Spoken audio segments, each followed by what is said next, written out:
So in the last presentation, we watched how a natural calamity, disaster, or if you want to use a higher word, an environmental catastrophe happened.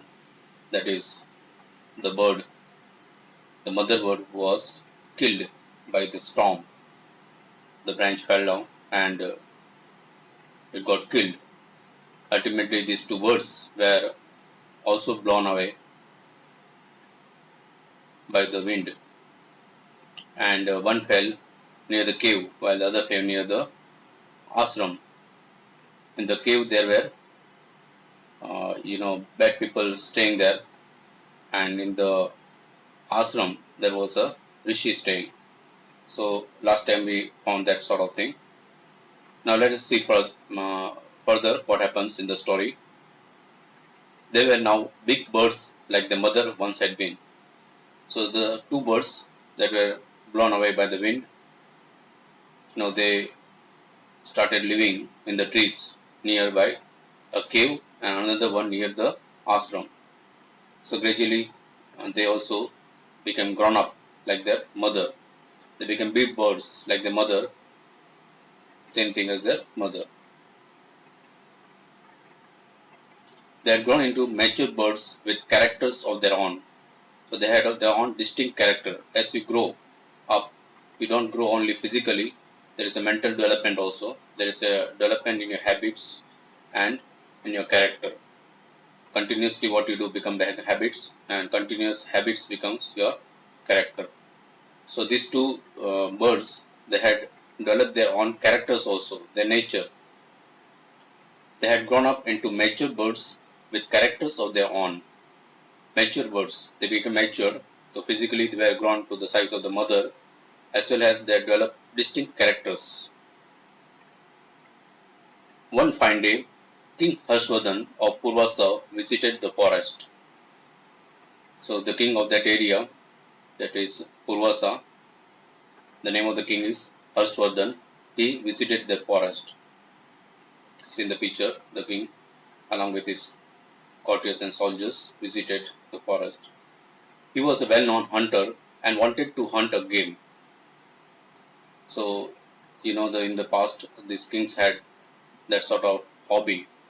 They used to go into the forest to hunt, and they used to make games, hunting games inside the forest. So it was a challenge for them. So this king was also a well-known hunter, and he wanted to hunt a game. He was busy chasing a deer, and in the process went deep into the forest. So he was chasing. Chasing is to follow.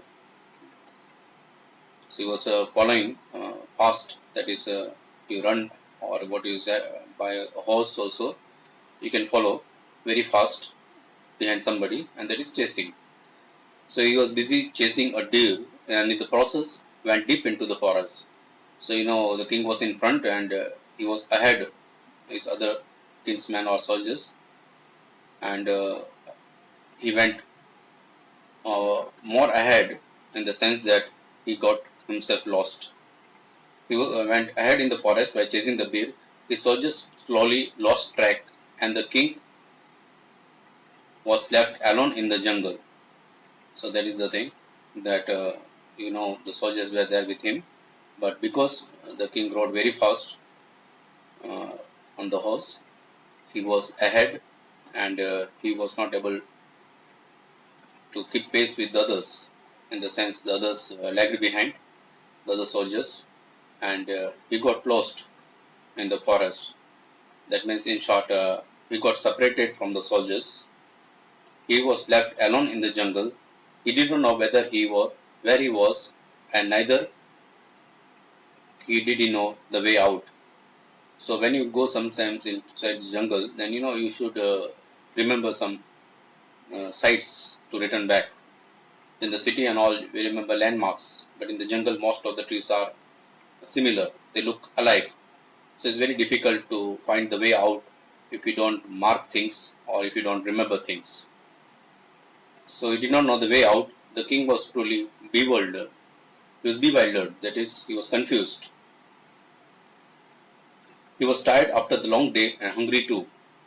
So continuously chasing that day, he became very tired and was very hungry. He had not food.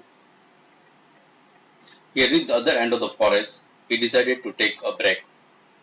So, of course, he went deep into the jungle, got lost, and now he had reached the other end of the forest, the other side of the forest.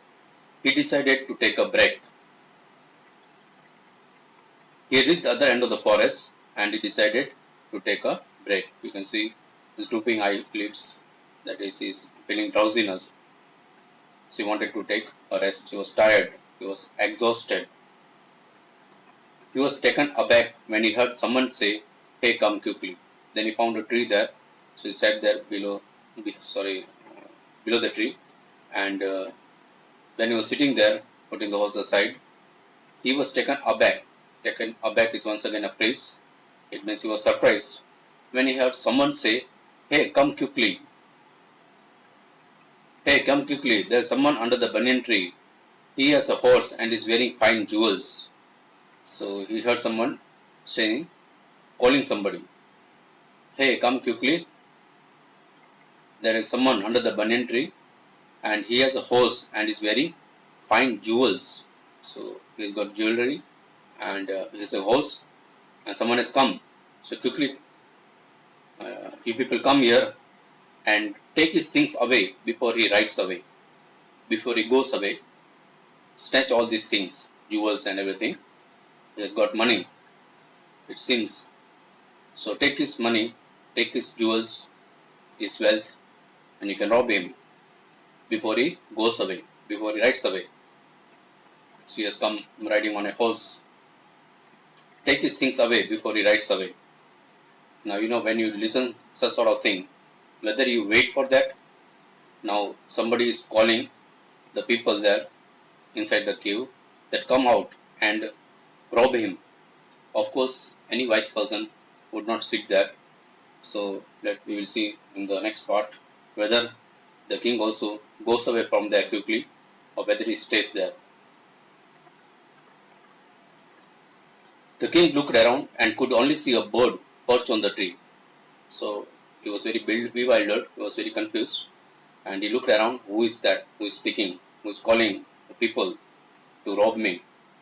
So he looked around and he saw a bird perched on the tree, perched, sitting above on an edge in a narrow place, that is called perch, above and in a narrow place. So of course in a nook and a corner of the tree, in the edge of the tree branch, somewhere in the narrow place, he could see above a bird sitting. So he searched everywhere and he could not find from where that voice was coming,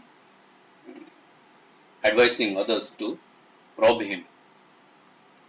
So the king looked around and could only see a bird perched on the tree. So he tried searching from where the voice is coming and he could see only a bird sitting there above in a narrow place on the tree. He could hear a commotion emanating from a cave. Commotion, see disturbance coming from the cave. Halla gulla, that is a Hindi. So very noisy disturbance coming from the cave. Now you can understand emanating. Emanating means coming out. So noisy disturbances was coming out from the cave. He could hear a commotion emanating from a cave. Noisy disturbance. Some people shouting and talking and all, and trying to come out from the cage. So of course now that means they have listened to the bird's suggestion or advice or is calling, and they are going to come out to see who is the person who is sitting with the jewels below the tree. So of course the king would not wait for that people to come out and rob him. So we'll see in the next part. Thank you.